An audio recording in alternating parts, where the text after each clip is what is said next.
like Paul Harvey would say anyway. Here we go. And a one, and a two, and a three. Oh yes, I have superpower. The superpower of invisibility. At least that's how they treat me. I call this one Half Moon Static. The air was brittle, cold, and sharp. A trillion pinholes punched in the velvet dark. This wasn't just a chilly night.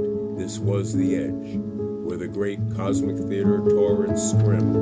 I heard the space expose the truth, a low-frequency hum, a sound not meant for human drums. It wasn't gentle, it was geometry, pure unfiltered vacuum, screaming its fidelity.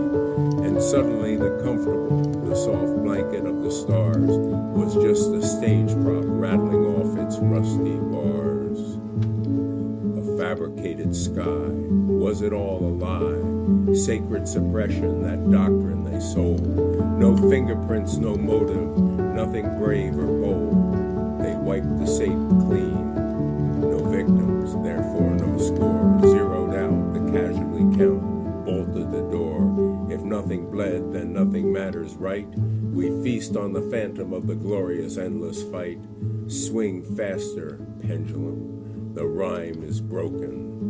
Once upon a pondering rock we built the foundations, us, the weary and the weak, demanding easy explanations. We needed the comfort, so we invented the lore, a safe, small narrative, nothing challenging the core. I was holed up, watching the world from my crooked house, a half moon carved in the timber, quiet as a mouse.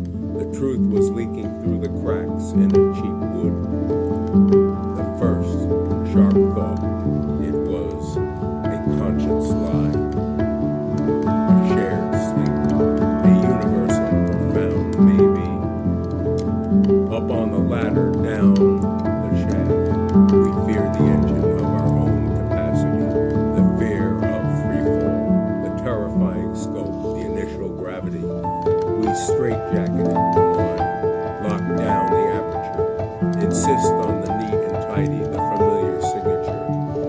But the shifting shadows are moving faster than the clock hands, and they know the path. May the wee ones bless my wandering glance. As the void rolls into the familiar terrain, silence is the only anchor in this frenzic dance. And thus it is.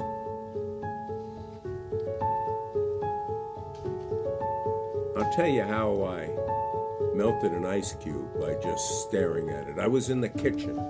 The ice cube was on the table, and I just stared at it, and it began to melt. It took about an hour longer than I thought it would.